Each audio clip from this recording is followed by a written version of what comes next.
200 ஆண்டுகள் பழமையாக இருக்கக்கூடிய நம்முடைய ஸ்ரீராமருக்கு சீதா மாதா அம்மா அவர்களுக்கு கம்பீரமாக ஒரு கற்கோவிலை எழுப்பி வைகுண்டபுரத்தில் இருக்கக்கூடிய ஊர் பெருமக்கள் எல்லோரும் கூட ஸ்ரீராமருக்கும் சிறப்பு செய்து உங்களுக்கும் சிறப்பு செய்து இந்த ஊருக்கும் சிறப்பு செய்து ஒரு பிரம்மாண்டமான கும்பாபிஷேக விழாவை இன்று நடத்தி முடித்திருக்கிறீர்கள். தினமும் கூட கடந்த ஒரு வார காலமாக தினமும் சமய போதனை நடந்து கொண்டிருக்கிறது. இன்று சிறப்பு போதனையாக கும்பாபிஷேகம் நடக்கக்கூடிய இந்த நாளில் நீங்க எல்லோரையும் கூட நீங்கள் அழைத்திருக்கின்றீர்கள். எனக்கு தமிழகத்துல மிகச் சிறப்பாக ஆன்மீக சொற்பொழிவாளர் யார் இருக்காங்கன்னு கேட்டீங்கன்னா நிறைய பேர் இருந்தாலும் கடந்த ஒரு மாத காலமாக எல்லோரையும் பின்னாடி தள்ளிட்டு முன்னாடி நயினார் நாகேந்திரன் அவர் அது எந்த மேடையாக இருந்தாலும் சரி, மதுரை முருகர் மாநாட்டில் பார்த்தோம். தொடர்ச்சியாக நானும் பார்த்து கொண்டிருக்கின்றேன். இத்தனை காலமாக அவருக்குள்ள அடங்கி இருந்த அந்த ஆன்மீக எழுச்சி, ஆன்மீக உணர்வு என்று பல மேடைகள்ல நான் பார்த்து கொண்டிருக்கிறேன். நான் கேட்டேன்னா என்ன இப்படி பேசிட்டு எதுவுமே பேசுறதுக்கு தயார்படுத்தலைன்னு சொல்றீங்க. நீங்க பள்ளிக்கூடத்துல படிச்சேன், பேசுவதற்கு எனக்கு கன்னியாகுமரியில வாய்ப்பு கிடைத்திருக்கிறது, அதனால நான் பேசுகிறேன். அந்த அளவுக்கு உணர்வு பூர்வமாக ஸ்ரீராமனுக்கு எதற்காக ஒரு ஆலயம் வேண்டும் என்பதை பேசிவிட்டு அமர்ந்திருக்கின்றார். அருமை சொந்தங்களே, தமிழகத்துல எப்பொழுதும் நம்முடைய மாட்டு சித்தாந்தத்தில் இருக்கக்கூடிய நண்பர்கள் கேட்கக்கூடிய கேள்வி, தமிழகத்திற்கும் ஸ்ரீராமனுக்கும் என்ன தொடர்பு அப்படின்னு நம்ம மாட்டு சித்தாந்தத்துக்கும் தொடர்ந்து கேட்பாங்க. தமிழகத்துல மட்டும் நீங்க பாத்தீங்கன்னா 1000 ஆண்டுகளுக்கு மேல பழமையான ராமர் கோவில் நம்முடைய ஊர்ல இருக்குதுங்க. கந்தர்வ கோட்டையில ஸ்ரீ ராமச்சந்திர மூர்த்திக்கு ஒரு ஆலயம் இருக்கிறது. 1000 ஆண்டுகள் வரை பழமை. கண்டராதித்த சோழன் காலத்துல கட்டப்பட்டது. அதே போல ஏரிகாத்த ராமர் கோவில் மதுராந்தகம், அதுவும் கூட 1000 ஆண்டுகளை விட பழமையான ஒரு கோயில். ராமானுஜர் இந்த கோவில்ல தான் தன்னை வைணவத்திற்கு அர்ப்பணித்தார். 500 ஆண்டுகளுக்கு பழமையான ராமர் கோவில் தமிழகத்துல பாத்தீங்கன்னா பாப்பிரெட்டிப்பட்டி தர்மபுரியில கல்யாண ராமர் கோவிலும் 500 ஆண்டுகளுக்கு மேல பழமையான கோவில். இதெல்லாம் ஸ்ரீராமருக்கும் தமிழகத்திற்கும் இருக்கக்கூடிய தொடர். அதையெல்லாம் தாண்டி இங்கிருந்துதான் இலங்கைக்கு போனாங்க, அவரே சிவபெருமானை வழிபட்டாங்க. இந்த மாதிரி பல சரித்திரத்தை சொன்னாலும் கூட நம்முடைய நண்பர்கள் உணர்ந்து கொள்ள வேண்டும். தமிழகத்தில் ஆண்டாண்டு காலமாக ஸ்ரீராமருக்கு கோவில் கட்டி வழிபாடு செய்து அவர் வாழ்ந்து காட்டிய நல்ல விஷயங்களை எல்லாம் ஒரு கணவன் மனைவியாக நம்முடைய இல்லற வாழ்க்கையிலும் கூட நாம் வாழ்ந்து கொண்டிருக்கின்றோம். இன்னைக்கு வைகுண்டபுரத்துல 200 ஆண்டுகளுக்கு பழமை இருக்கக்கூடிய இந்த கோவில் மண் கோவிலாக இருந்த ஒரு கோவில, இதனுடைய சரித்திரத்தை பார்த்தீங்கன்னா திருவிலங்காருடைய சித்திரை திருநாள் மகாராஜா இந்த கோவில பல ஆண்டு காலம் போற்றி வழிபட்டு இந்த ஆலயத்துக்கு தேவையான எல்லா விஷயத்தையும் கூட செஞ்சாங்க. வெள்ளிமலை விவேகானந்த ஆசிரமத்தினுடைய சுவாமிஜி சாரதா தேவி அம்மையாருடைய சீடா சுவாமிஜி அம்பானந்தா ஜி அவங்க நிறைய அந்த கோவிலுக்கு பண்ணியிருக்கிறாங்க. இன்னைக்கு நம்முடைய சுவாமி சைத்தன்யானஜி மகாராஜ் அவர்கள் இந்த கோவிலுக்கு நிறைய பண்ணியிருக்கிறாங்க. அப்படிப்பட்ட சிறப்பு வாய்ந்த ஒரு கோவில். இந்த கோவிலுக்கு என்றே ஒரு சரித்திரம் இருக்கிறது. இன்னைக்கு ஒரு அற்புதமான கற்கோவில்ல கட்டப்பட்டு கும்பாபிஷேகம் நடத்தி இருக்கிறீர்கள். முதல்ல உங்களுக்கு ஒரு பெரிய பாராட்ட சொல்லணும். காரணம், ஊர் மக்களுக்கு அந்த உணர்வு இருந்தால் மட்டும்தான் நம்ம ஊர் கோவிலுக்கு நம்ம மரியாதை பண்ணணும். நம்ம ஊர்ல இருக்கக்கூடிய ஸ்ரீராமருக்கு கற்கோவில் கட்டி நாம் வழிபாடு செய்ய வேண்டும், அவருக்கு மரியாதை செய்ய வேண்டும் என்கின்ற எண்ணம் இருந்தால் மட்டும்தான் இது நடக்கும். கடந்த 4 ஆண்டு காலமாக நீங்கள் எல்லோரும் சேர்ந்து உங்களுடைய பொருளை எல்லாம் ஒன்றாக இணைத்து ஊர் மக்கள் எல்லோரும் ஒன்றாக இணைந்து அதை செய்து காட்டினார்கள். ஒரு அரசோ வேறு தனியார் நிறுவனங்களோ யாரும் கூட பங்கேற்காம ஊர் மக்களே உங்களுக்காக ஒரு கோவிலை எழுப்பி இருக்கின்றீர்கள். அதனாலதான் இந்த பாராட்டு மிகப்பெரிய பாராட்டாக நான் கருதுகிறேன். அதான் நிச்சயமாக வருகின்ற காலத்துல இந்த ஆலய வழிபாடு மூலமாக இன்னும் நம்முடைய சனாதன தர்மத்தினுடைய எழுச்சிய அடுத்து வரக்கூடிய எல்லா தலைமுறைக்கும் கூட நம்முடைய இந்து தர்மத்தினுடைய கோட்பாடுகளை, குறிப்பாக இளைஞர்களுக்கு, வயது குறைந்தவர்களுக்கு, நம்முடைய வீட்டில் இருக்கக்கூடிய நம்முடைய வழிபாட்டு முறை, கோவில்ல நாம எப்படி ஆண்டவனை வழிபடுகின்றோம், சனாதன தர்மத்தினுடைய தத்துவங்களை எப்படி வாழ்க்கையோடு இணைத்து வாழ்ந்து கொண்டிருக்கின்றோம், இதையெல்லாம் நம்முடைய இளைய சமுதாயத்திற்கு நீங்க எடுத்து காட்டணும். மதுரையில முருகர் மாநாட்டில் நான் ஒரு விஷயத்தை பேசினேன். யாரு சில பேர் அதை தவறா புரிஞ்சுக்கிட்டாங்க. இருந்தும் இந்த மேடையில மறுபடியும் நான் அதை பேசுறேன். ஏன்னா குறிப்பா நம்ம இளைய சமுதாயம் இதை உணர்ந்து கொள்ள வேண்டும் என்பதற்காக. எல்லா மதமும் சம்மதம் என்று கிடைக்கக்கூடியவன் நான். இருந்தும் நாம் சார்ந்திருக்கக்கூடிய இந்து மதம் இன்னைக்கு எப்படி இருக்கு அப்படிங்கறத நீங்க தெரிஞ்சுக்கணும். உலக அளவில் யாருக்கு தெரியுமோ இல்லையோ கன்னியாகுமரி மக்களுக்கு தெரியும். 30 ஆண்டுகளுக்கு முன்பு இந்து மதத்தை சார்ந்தவர்கள் எத்தனை பேர் கன்னியாகுமரியில் இருந்தாங்க, இன்னைக்கு 2025 எத்தனை பேர் இருக்கிறாங்க. இன்னைக்கு உலகம் முழுவதும் பாத்தீங்கன்னா எந்த மதத்தை சார்ந்தவர்கள் அதிகமாக வசிக்கின்றார்கள்? கிறிஸ்தவ மதம். 230 கோடி பேர் 230 கோடி பேர் இன்னைக்கு கிறிஸ்தவ மதத்தை சார்ந்தவர்கள் இந்த உலகத்தில் இருக்கிறார்கள். 200 கோடி பேர் இஸ்லாம் மதத்தை சார்ந்தவர்கள் இருக்கிறார். 30 கோடி கம்மி, 200 கோடி பேர். மூன்றாவதாக எந்த மதம் இருக்குன்னு கேட்டீங்கன்னா ஆச்சரியப்படுவீங்க. எந்த மதத்தையும் சாராதவர்கள் மூன்றாவது இருக்கிறார், அன்அஃபிலியேட்டட். 190 கோடி பேர். இன்னைக்கு நீங்க இங்கிலாந்து, யுனைடெட் கிங்டம் போனீங்கன்னா 53% மக்கள் அங்க கடவுள் இல்லை, நான் எந்த கடவுளையும் வழிபட மாட்டேன் என்று 53% மக்கள் இன்னைக்கு யூகேல இருக்கிறாங்க. சைனா 140 கோடி பேர் இருக்கக்கூடிய சைனா போனீங்கன்னா 120 கோடி பேர் கடவுளை வழிபடாமல் இருக்கிறார்.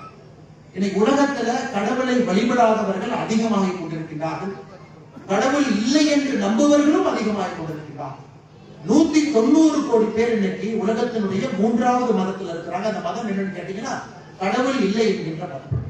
230 கோடி பேர் கிறிஸ்தவர்கள், 200 கோடி பேர் இஸ்லாமியர்கள், 190 கோடி பேர் எந்த மதத்தையும் சாராதவர்கள், அன்னபுலி.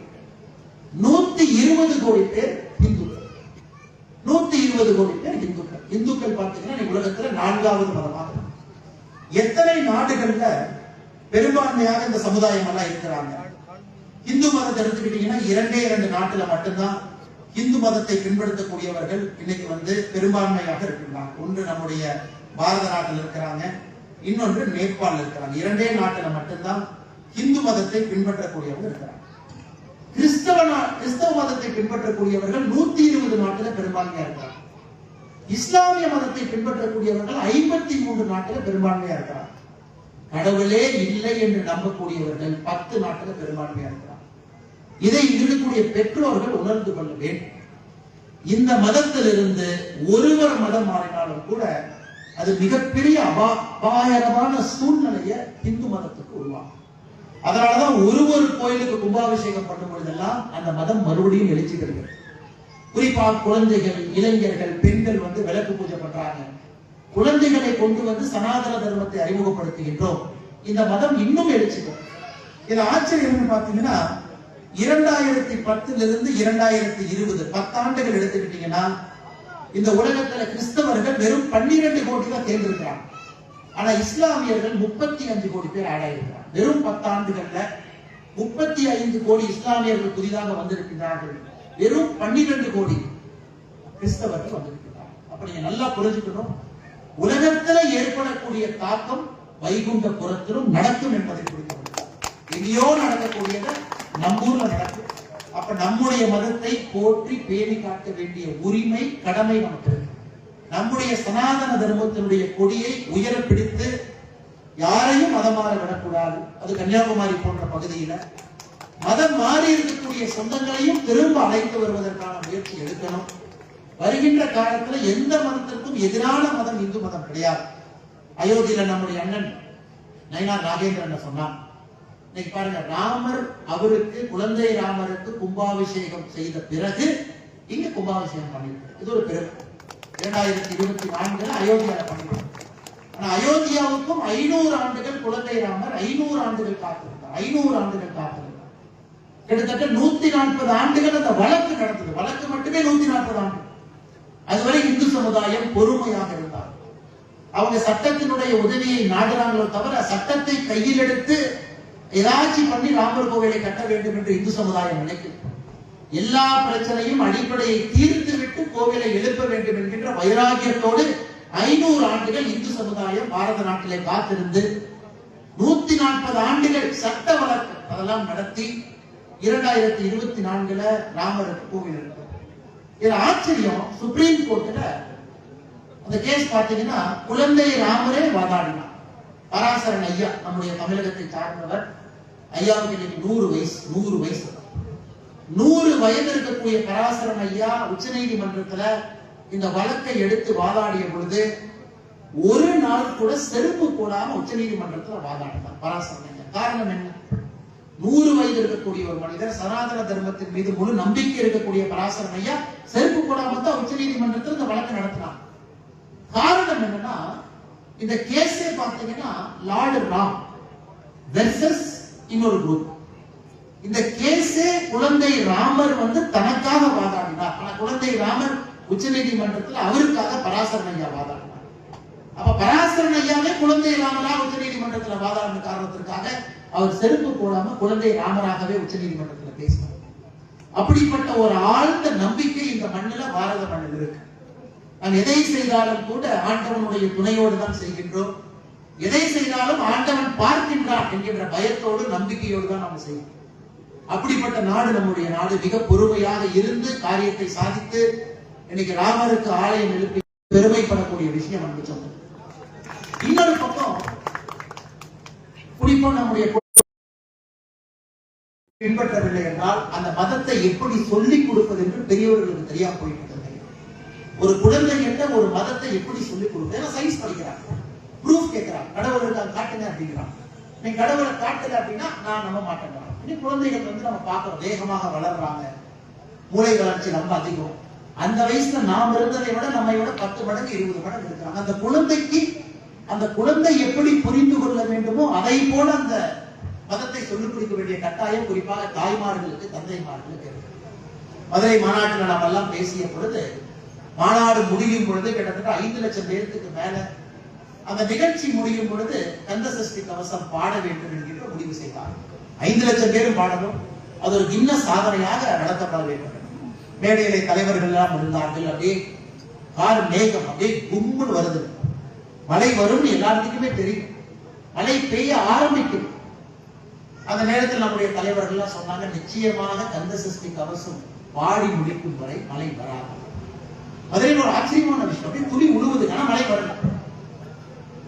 ஏன்னா மழை வந்த மழை அப்படியே அதை நின்று 1.5 மணி நேரம் கழித்து கந்த சஷ்டி கவசம் எல்லாம் பாடி முடித்த பிறகு மக்கள் போன பிறகு மழை வருது.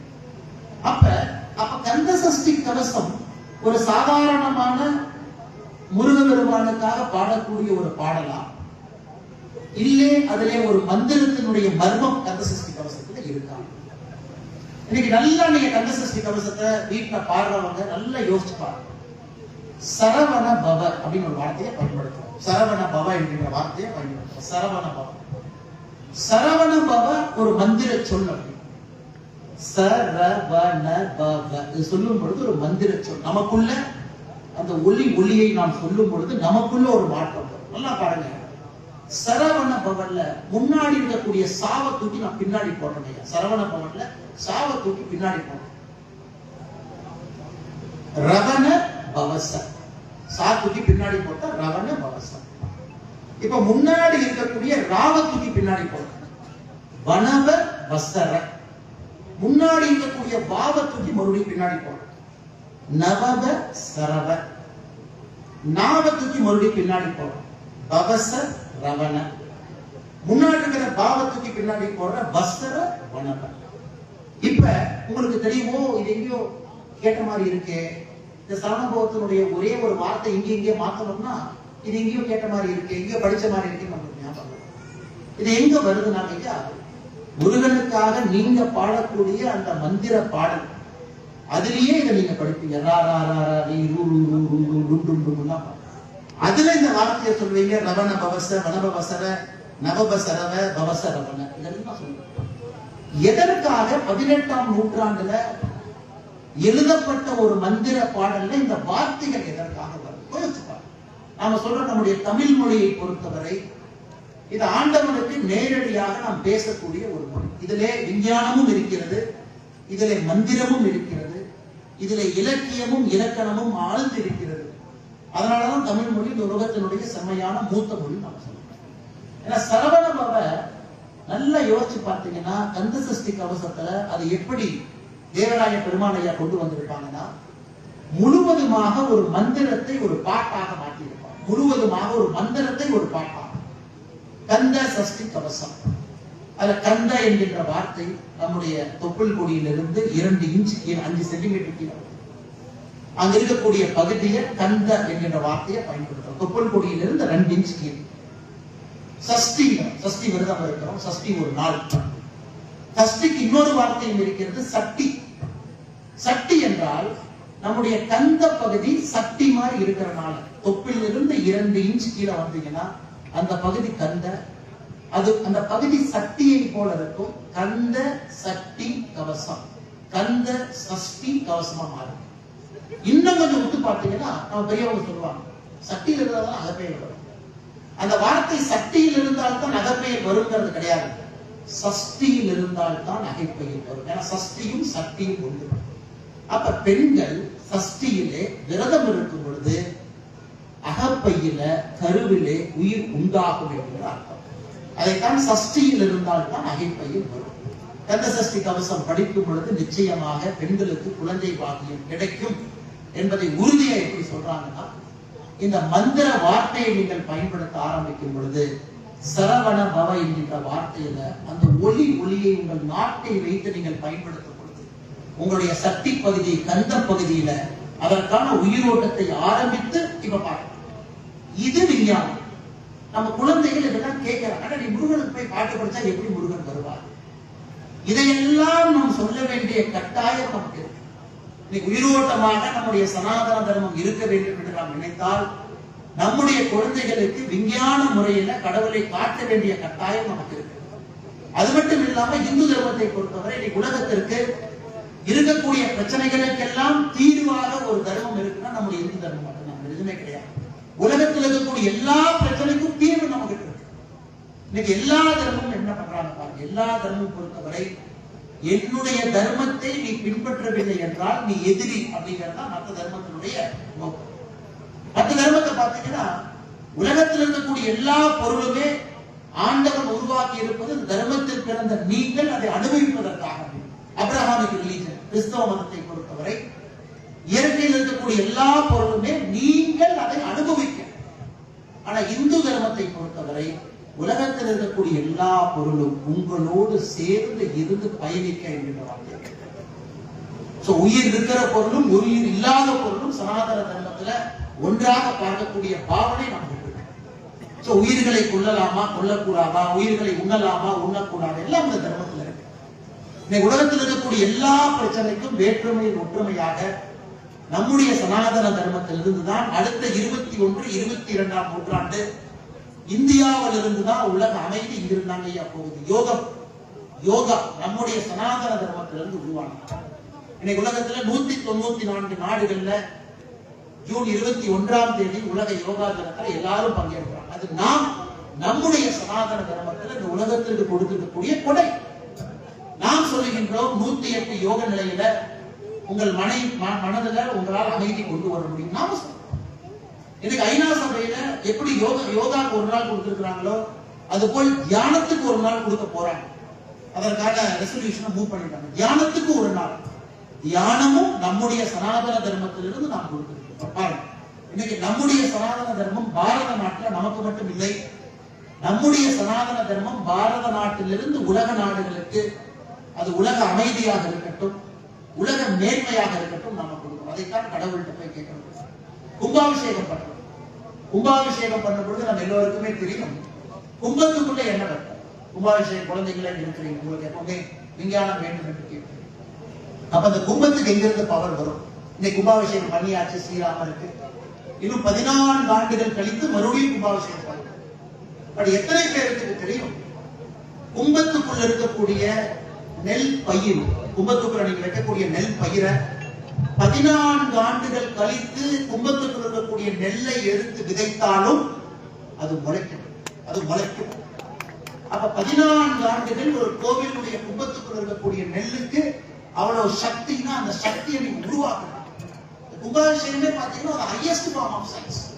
அந்த சாமிக்கு மருந்து போடுறது, அந்த மருந்துல இருந்து அந்த கும்பத்தை வைக்கிறது, அந்த மருந்து எப்படி போடுறீங்க, அதற்கு ஒரு காப்பர் பிளேட்டு, எதெல்லாம் எனர்ஜியை கண்டக்ட் பண்ணுமோ அதெல்லாம் சாமிக்கு அடியில வைக்கிறீங்க. அந்த மருந்து வச்சு அந்த சாமியை பேக் பண்றீங்க. அதன் பிறகு கும்பத்துக்கும் சாமிக்கும் ஒரு சின்ன ஒரு நூல் மாதிரி போட்டு ஒரு கனெக்ஷன் ஏற்படுத்துறீங்க.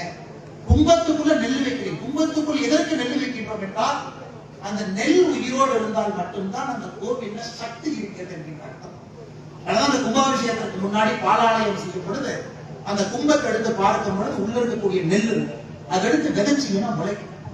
எந்த தர்மத்திலும் இல்லாத ஒரு சாதனை சனாதன தர்மம். ஏன்னா மந்திரத்தின் மூலமாக, மந்திரம்ங்கிறது வெறும் வாய் மட்டுமல்ல, சரவணபவன் வாயில சொல்றது, அதன் மூலமாக ஒரு சத்தத்தை ஏற்படுத்து. மணி அடிக்கிறீங்க, அதுல ஒரு சத்தத்தை ஏற்படுத்து.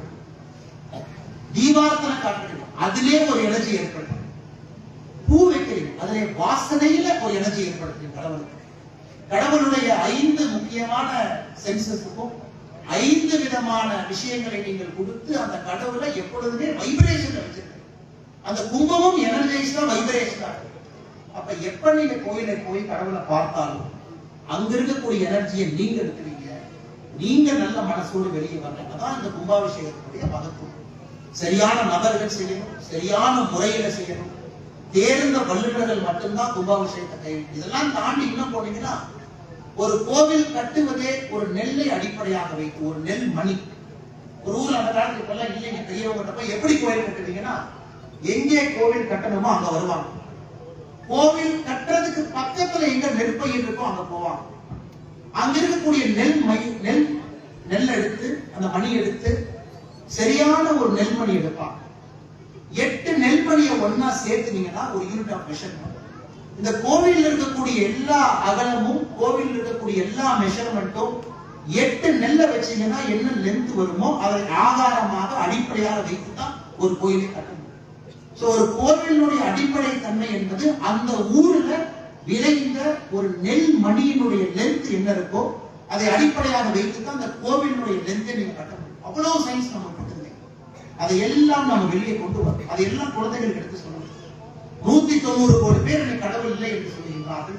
உலகத்துல 3வது பெரிய மதமாக கடவுள் இல்லை என்கின்ற மதம் உருவெடுத்திருக்கிறது. அதையெல்லாம் மாற்றணும். இந்து தர்மத்தை பொறுத்தவரை உலகத்தினுடைய பிரச்சனைக்கெல்லாம் தீர்வு நம்ம இருக்கக்கூடிய ஆயுர்வேதம், நம்ம இருக்கக்கூடிய சித்தா, நம்ம இருக்கக்கூடிய மருந்து முறைகளாக இருக்கட்டும், வாழ்வியல் முறையாக இருக்கட்டும், வாழ்க்கை முறையாக இருக்கட்டும். இன்னைக்கு எல்லாருமே சொல்ற ராமராஜ்யம், அதே சிவராஜ்யம் சொல்ல யோசிச்சு பாருங்க. உலகத்துல ஒரு கடவுள் வந்து ராஜாவாக இருந்து ஆட்சி செய்து எப்படி அந்த ஆட்சி இருக்க முடியும் என்று காட்டிய ஒரே கடவுள் ஸ்ரீராமன். ஸ்ரீராம ராஜ்யம் சொல்றோம். ராமன் மட்டும்தான் கடவுளாக இருந்து மனிதனாக இருந்து ஒரு ராஜ்யத்தை ஆண்டிருக்கிறார். அப்ப நயினாரன் சொன்னது போல ஒரு மக்களாட்சியில் இருக்கும் பொழுது ஒரு மன்னன் எப்படி இருக்க வேண்டும் என்பதற்கு ஸ்ரீராமன் ஒரு இலக்கணம். அநியாயம் நடந்த பொழுது எப்படி அதை கொடுத்துக் கொண்டார், சட்ட திட்டத்துக்கு எப்படி காப்பாற்றினாரு, அவருடைய சொந்த அப்பா அவருக்கு கொடுக்கின்றேன் என்று சொன்ன பதவியை கொடுக்காத பிறகு எப்படி நடந்து கொண்டார், தன்னுடைய அன்னை தன்னுடைய தம்பிக்கு அதை கொடுக்கும் பொழுது கூட எப்படி ஊர் மக்கள் எல்லாம் பகல்ல போனார்னா அவரை வந்து ராமா காட்டுக்கு போகாதே என்று சொல்லிவிடுவார்கள் என்கின்ற ஒரே காரணத்திற்காக இரவுல அந்த ஊர்ல இருந்து காட்டுக்கு போறார். பகல்ல போனா ஸ்ரீராமருக்கு வந்து அவ்வளவு அந்த ஊர்ல எழுச்சி. ஸ்ரீராமர் பகல்ல காட்டுக்கு போனா யாரும் விட மாட்டாங்க, மக்கள் வந்து ஸ்ரீராமரை குடுக்காட்டி விடுவாங்க. அதனால இரவுல போறாங்க, யாரும் அதை தடுக்க கூடாது. ஸ்ரீராமருடைய வாழ்க்கையில ஒரு விஷயமும் ஒரு குழந்தை சொல்லி ஒரு தம்பி எப்படி நடந்துட்டார், அப்பா அம்மா எப்படி நடந்துட்டார், ராஜாவாக எப்படி நடந்துட்டார், ஒரு எதிரியாக இருந்தாலும் கூட எப்படி சண்டை போட்டார், யுத்தத்தை எப்படி நடத்தினார், அவருக்கு இருக்கக்கூடிய சிஷ்யர்களை எப்படி நடத்தினார், எப்படி கோபப்பட்டார், எப்படி கோபப்பட்டார். ஸ்ரீராமனுடைய வாழ்க்கையை பொறுத்தவரை அவ்வளவு குணாதிசயங்களை நம்முடைய குழந்தைக்கு சொல்லிக் கொடுத்து ஸ்ரீராமனை போல் இருக்க வேண்டும் என்பதற்காகத்தான் சனாதன தர்மத்துல கடவுளுடைய பெயரை நம்ம வைக்கிறோம். கல்யாண ராமன் கடவுளுடைய பெயரை வைக்கிறோம் சொன்னாங்க, ராமருடைய பெயரை வைக்கிறோம், முருகனுடைய பெயரை வைக்கிறோம். காரணம் அந்த ஆண்டவனுக்கு இருக்கக்கூடிய குணாதிசயங்கள் உங்களுக்கும் வர வேண்டும் என்பதற்காக. ஆனா இன்னைக்கு தமிழகத்துல அரசியல் பேசக்கூடாது அப்படின்னு இதை போட்டிருக்கிறாங்க. ஏன்னா நம்ம உண்மையை சொன்னா அரசியல் கிடையாது. ஆனா தமிழகத்துல இன்னைக்கு நடக்கக்கூடிய ஆட்சி ஏதாவது ஒரு ஊரு அளவுக்குனாச்சு ஸ்ரீராம ராஜ்யமா இருக்கான்னு பாரு, கிடையாது. குடும்பத்துல எப்படி ஸ்ரீராமன் இருந்தார் அப்படிங்கிறப்போ இன்னைக்கு ஆட்சியாளர்களுடைய குடும்பம் எப்படி அவர்களே ஆட்சியாக இருக்கிறாங்க. எங்கேயுமே எங்கேயோ ஒரு இடத்துல யாருக்காவது பிரச்சனை வந்தால் மன்னன் குடிப்பான். ஆனா எங்கேயாவது மக்களுக்கு ஒரு பிரச்சனை வந்தால் ஆட்சியாளர்கள் குடிக்கிறார்கள் கிடையாது. ஆட்சியாளர்கள் மக்கள்கிட்ட எப்படி பேசணும், என்ன பேசினா கேட்பாங்க அப்படிங்கறத 100 மார்க். எலெக்ஷன் அப்ப என்ன பேசணும் அவருக்கு தெரியும், ஓட்டு வாங்குறதுக்கு என்ன பேசணும் நல்லா தெரியும், எலெக்ஷன் முடிஞ்சு முதல் வருஷம் என்ன பேசணும் அதுவும் தெரியும். ஒரு அரசியல்வாதிகளுடைய பேச்சு நல்லா பாருங்க. முதல் வருஷ பேச்சு வேற மாதிரி இருக்கு, கொஞ்சம் ஏளனமா இருக்கு. அதான் ஓட்டு போட்டீங்களா, 2வது வருஷம் அம்மா நல்லா இருக்கீங்களா, 3வது வருஷம் தாயி எங்க இருக்கிறீங்க, 4வது வருஷம் கொஞ்சம் கால காட்டுங்க, 5வது வருஷம் காலில் விழுந்தார். ஒரு அரசியல்வாதியினுடைய 5 வருஷ சைக்கிளை பாத்தீங்கன்னா ஓட்டு வாங்கிய பிறகு முதல் வருடம் ஏளனமாக இருப்பார். 3வது வருஷத்துல இருந்து அப்படியே உங்க பக்கத்துல வந்துடுவாங்க. 5வது வருஷம் ஊர் விழா, பெருவிழா எல்லாத்தையும் வந்து பங்கேற்பாங்க. நாம் சில நேரம் அரசியல்வாதிகள் எப்படி தெளிவாயிட்டாங்கன்னா, எப்படி நயமாக பேசி நம்மளுடைய வாக்கை வாங்க முடியும் என்பதிலே தமிழகத்தில் சில அரசியல்வாதிகள் PhD பட்டம் பெற்றிருக்கிறார்கள். அவர்களால் அவர்களுக்கும் ஒரு பைசா பிரயோஜனம் இல்லை, மக்களுக்கும் ஒரு பைசா பிரயோஜனம் இல்லை, சமுதாயத்துக்கும் ஒரு பைசா பிரயோஜனம். அதை சிந்தித்து வாக்களிக்கும். ஓட்டு போடும் பொழுது சிந்தித்து வாக்களிக்கும். எந்த கட்சி, எப்படிப்பட்ட தலைவர், என்ன மாற்றத்தை கொடுக்க போறோம்? நமக்கு இல்லை ஐயா, ஓட்டு போறது நமக்காக இல்லைங்க, குழந்தைகளுக்கா. உங்களுக்கான ஓட்டை உங்க அப்பா போட்டாங்க. உங்களுடைய தந்தையும் தாயும் நீங்கள் எப்படி ஒரு மாநிலத்திலே வாழ வேண்டும் என்பதை அவங்க ஓட்டு போட்டாங்க. இன்னைக்கு நீங்க ஓட்டு போறது உங்களுக்காக கிடையாது. இன்னைக்கு நீங்கள் வாக்களிப்பது உங்களுடைய குழந்தைகளுக்காக. உங்களுடைய குழந்தைகள் எப்படிப்பட்ட ஒரு மாநிலத்திலே வாழ வேண்டும் என்பதை தீர்மானிப்பதற்காகத்தான் நீங்க ஓட்டு போறோம். எந்த மாற்றமும் 5 வருஷத்துக்கு நடக்காது. ஆனால் நீங்க இன்னைக்கு சனாதன தர்மத்தை பேணி காட்ட வேண்டும் என்று நினைத்தால், வாக்களிக்கக்கூடிய ஒரு சனாதன தர்மத்தை பின்பற்றக்கூடிய நீங்களும் ஒரு முறை சிந்திக்கணும். யார் இந்த சனாதன தர்மத்தை முன்னாடி எடுத்துட்டு போவாங்க? தமிழகத்தினுடைய முதலமைச்சரே கேட்கிறாங்க. சமீபத்தில் பாருங்க, திருப்பத்தூர்ல கேட்கிறாங்க. இன்னைக்கு வந்து கடவுளுடைய பெயரை தவறாக பயன்படுத்தி ஒரு அரசியல் கட்சி அரசியல் பண்றாங்க. விநாயகர் சிலையை உடைத்தது நாமா? விநாயகர் சிலையை உடைத்தது யார்? விநாயகருக்கு செருப்பு மாலை போட்டது யார்? நாமா? இல்ல முதலமைச்சர் அவர்கள் சார்ந்து இருக்கக்கூடிய கட்சியா, இயக்கமா, சித்தாந்தமா? ராமர் பாலத்துக்கு சேதாரம் ஏற்படுத்த கூடாது என்று சொன்ன பொழுது என்ன ராமன் என்ன இன்ஜினியரா அப்படின்னு கேட்டது நாமா? அவருடைய கட்சியா, அவர் சார்ந்திருக்கக்கூடிய சித்தாந்தமா? கந்த சஷ்டி கவசத்தை இழிவுபடுத்திய பொழுது கை கட்டி வேடிக்கை பார்த்தது நாமா? முதலமைச்சருடைய கட்சியா, அவர் சார்ந்த சித்தாந்தமா? சனாதன தர்மத்தை ஒழிக்க வேண்டும் என்கின்ற மாநாட்டில் நம்முடைய கட்சியை சார்ந்தவர்கள் மேலே ஏறினாங்க, முதலமைச்சருடைய பையன் மேலே ஏறினாங்க. சனாதன தர்மமும் HIVயும் ஒன்று நாம சொன்னோமா? முதலமைச்சருடைய கட்சியை சார்ந்து அவரு பையன் சொன்னார். எப்படி டெங்கு கொசுவை ஒழிப்போமோ அதே போல சனாதன தர்மத்தை ஒழிக்க வேண்டும் என்று சொன்னது நாமா? இல்ல முதலமைச்சரும் அவருடைய கட்சியை சார்ந்த அவருடைய பையன்? அன்பு சொந்தங்களை இது எல்லாம் நம்ம யோசிக்கணும். இதெல்லாம் ரொம்ப ரொம்ப முக்கியம். அரசியல் பேசக்கூடாது என்று இருந்தாலும் கூட சில இடத்துல உண்மையை பேச வேண்டிய கட்டாயம் நமக்கு இருக்கு. ஆனால் நம்முடைய அன்பு சொந்தங்கள் இந்த சனாதன தர்மம் உலக அளவில் எப்படி இருக்கும் தெரியும். உலக அளவில் நம்ம 120 கோடி தான் 4வது இடத்துல தான் இருக்கிறோம். 4வது இடத்துல தான். இஸ்லாமிய மதம் என்று அதே வேகத்தில் அவங்க போனாங்கன்னா மிக வேகமாக இந்த உலகத்தை பொறுத்தவரை அதிகமாக இஸ்லாமியர் வாழ்கின்ற உலகமாக அது மாறலாம். அப்ப நீங்க இன்னும் ஜாக்கிரதையாக எச்சரிக்கையாக இருக்க. இன்னைக்கே பாருங்க, ஈரான்ல நியூக்ளியர் ரியாக்டர் யார் கொண்டு போறா? அமெரிக்காக்காரர் கொண்டு போறோம், இஸ்ரேல் கொண்டு போறோம். அது யூதர்கள், கிறிஸ்தவர்கள், இஸ்லாமியர்கள் இருக்கக்கூடிய சண்டையாக அது மாறிக்கொண்டிருக்கிறது. அது மனிதர்களுக்கும் நாட்டுக்கும் இருக்கக்கூடிய சண்டையாக இல்லை. எதற்காக ஆபரேஷன் சிந்தூர்ல பாரத பிரதமர் நரேந்திர மோடி அவர்களை பாராட்டுகின்றோம்? எதற்காக இல்லை? அவன் வந்து நம்ம மக்கள் அடிச்சா நாம போய் அடிச்சோம், அது இல்லை. நம்முடைய மக்களை பெகல்காம்ல ஏப்ரல் 22ஆம் தேதி மதத்தின் அடிப்படையிலே கொண்டாடு. மதத்தின் அடிப்படை 26 பேருக்கு தனியா பிரிச்சு, என்ன மதம்? இந்து மதமா? இந்த பக்கம் வந்து 26 பேர்கள் இந்து மதத்தை சார்ந்தவன் என்கின்ற ஒரே காரணத்திற்காக கொண்டிருக்கிறார்கள் என்றால் பிரச்சனையை ஆரம்பிப்பவர்கள் நாமா, அவர்களா, தீவிரவாதிகளா? அதற்கு பதிலுக்கு பதில் பாரதம் தாக்குகின்றது. ஆபரேஷன் சிந்தூர் நடத்தி பாகிஸ்தானுக்கு ஒரு பதிலடி கொடுக்கும். இதெல்லாம் நம்ம விட்டு பார்க்கணும். அதனால் சனாதன தர்மம், இந்து மதத்தை சார்ந்தவர்கள் உங்களுக்கு ஒரு பெரிய பொறுப்பு இருக்கு. குழந்தைகளுக்கு நம்முடைய தர்மத்தை முழுமையாக சொல்லிக் கொடுக்கணும். வீட்டுல கட்டாயமாக கம்பராமாயணத்தை நம்முடைய குழந்தைகளுக்கு சொல்லிக் கொடுக்கணும். சஷ்டி அன்னைக்கு கண்டிப்பா கந்த சஷ்டி கவசத்தை படிக்க வைக்கணும், பாட வைக்கணும். கண்டிப்பாக நம்முடைய குழந்தைகளுக்கு மகாபாரதத்தை சொல்லிக் கொடுக்கணும். ஒரு குழந்தை இதெல்லாம் இன்னைக்கு பார்த்தீங்கன்னா 8ஆம் கிளாஸ்ல நீட் கோச்சிங், 8ஆம் கிளாஸ்ல IIT கோச்சிங், 6ஆம் கிளாஸ்ல சிவில் சர்வீஸ் கோச்சிங். நான் கேட்டேன், 6ஆம் கிளாஸ் பிள்ளைக்கு சிவில் சர்வீஸ் எழுத தெரியுமா? 6ஆம் கிளாஸ்ல IAS கோச்சிங் ஆரம்பிக்கிறீங்க. இதையெல்லாம் சொல்லிக் கொடுத்ததுக்கு அப்புறம் அந்த குழந்தை என்ன பண்றாங்க? எவ்வளவு படித்தாலும் தந்தை தாயை சரியாக பராமரிப்பது கிடையாது. தன்னுடைய மதத்தை அந்த குழந்தை காப்பாற்றுவதில்லை. அதனால் இது சமய மாநாடு என்கின்ற காரணத்தினால, அதுவும் கன்னியாகுமரி என்கின்ற இந்த அற்புதமான மண்ணில் வேர்வையை, ரத்தத்தை குடித்து சனாதன தர்மத்தை காப்பாற்றியவர்கள் இந்த மண்ணில் இருக்கிறார்கள். மதமாற்றம் என்கின்ற தேசிய அபாயத்தை முழுமையாக உணர்ந்தவர்கள் அந்த மண்ணில் இருக்கிறார்கள். லவ் ஜிஹாத் என்கின்ற வார்த்தைக்குரிய முழு பொருளை உணர்ந்தவர்கள் அந்த கன்னியாகுமரி மண்ணில் இருக்கிறார்கள். அதனால்தான் நீங்கள் இன்னும் உன்னிப்பாக கவனமாக இருக்கணும். எந்த மதமும் நமக்கு போட்டியாளர் கிடையாது. அவரவர் மதம் அவரவருக்கு, அவரவர் மதம் அவங்களுக்கு பெருசு, நமக்கு இந்து மதம் பெருசு. நாம் எந்த மதத்தையும் ஏளனப்படுத்த போவது கிடையாது, எந்த மதத்தையும் சிறுமைப்படுத்த போவது கிடையாது. எல்லா மதத்தையும் கௌரவமா தான் பார்க்கணும். ஆனா அப்படி பேசும் பொழுது இந்து மதத்தை கோட்டை விட்டுவிடக்கூடாது. எல்லா மதமும் சம்பந்தம், எல்லா மதத்தையும் பெருமையா பார்க்கணும். எந்த மதத்தையும் நாம் சிறுமைப்படுத்த போவது கிடையாது. அப்படி இருந்தும் இந்து மதத்தை நீங்கள் கோட்டை விட்டுவிடக் கூடாது என்கிற ஆதங்கத்தில் உங்களிடம் சில கருத்துக்களை வைப்பதற்கு இது ஒரு பெரிய வாய்ப்பு இந்த கன்னியாகுமரியில் கிடைத்திருக்க நன்றி சொந்தங்களே. அதனால் நான் இன்னொன்னு சொன்னேன் ஐயா, குழந்தைகள் எல்லாம் பள்ளிக்கூடத்துக்கு போகும் பொழுது திருநூறு அடித்து கொண்டு போகணும், ருத்ராட்ச கொட்டை கொண்டு.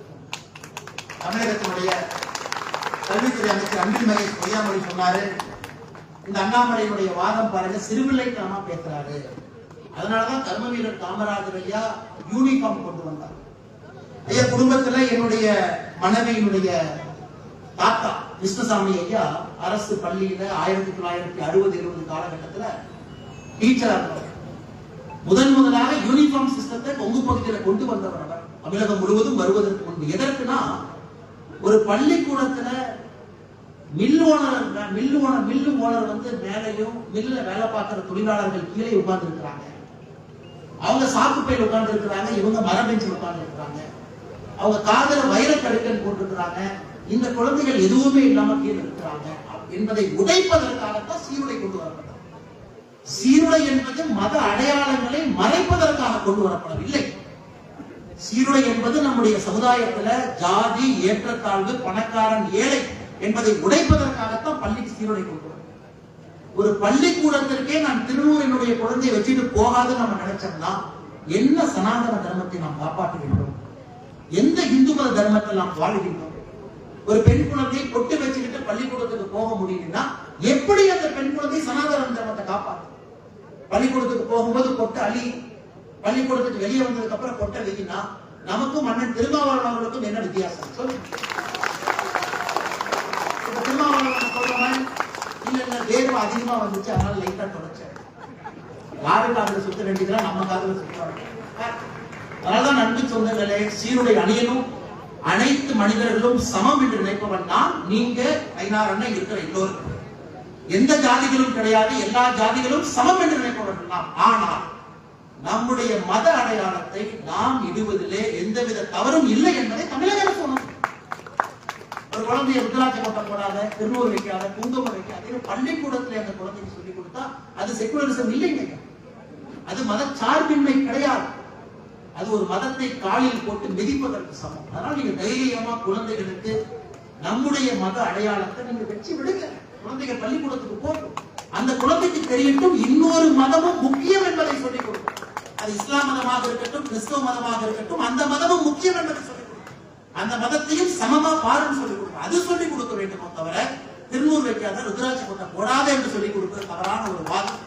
அன்பு சொந்தங்கள், நிச்சயமாக இதெல்லாம் நீங்க கவனத்தில் எடுத்துக்குவீங்க. வருகின்ற காலத்துல அரசியல் மாற்றம், சமுதாய மாற்றத்திற்கு மிக முக்கியமான ஒரு மாற்றம். நீங்கள் வாக்கு செலுத்தும் பொழுது நிச்சயமாக இதெல்லாம் யோசிப்பீங்க. சனாதன தர்மத்தை காட்டக்கூடிய கட்சிக்கு, கூட்டணிக்கு நிச்சயமாக நீங்க வாக்களிக்கிறீங்க. பேசவே முழுமையாக சூரியன் மறைந்து அஸ்தமனமாக இருக்கிறார். அதையும் 2026 நீங்கள் நடத்தி காட்டுவீர்கள் என்று நம்பிக்கை இருக்கு. மறுபடியும் இந்த மேடையில் இருக்கக்கூடிய அன்பு தலைவர்கள், பெரியவர்கள், தாய்மார்கள், இந்த அற்புதமான ஊர் வைகுண்டபுரத்தில் இருக்கக்கூடிய பெரியவர்கள் எல்லாம் சேர்ந்து ஸ்ரீராமருக்கு பெரிய ஒரு மரியாதை செய்து அற்புதமான ஆலயத்தை எழுப்பியிருக்கின்றீர்கள். உங்களுக்கு மறுபடியும் என்னுடைய நெஞ்சார்ந்த வாழ்த்துக்களை, பாராட்டுகளை தெரிவித்துக் கொள்கிறேன்.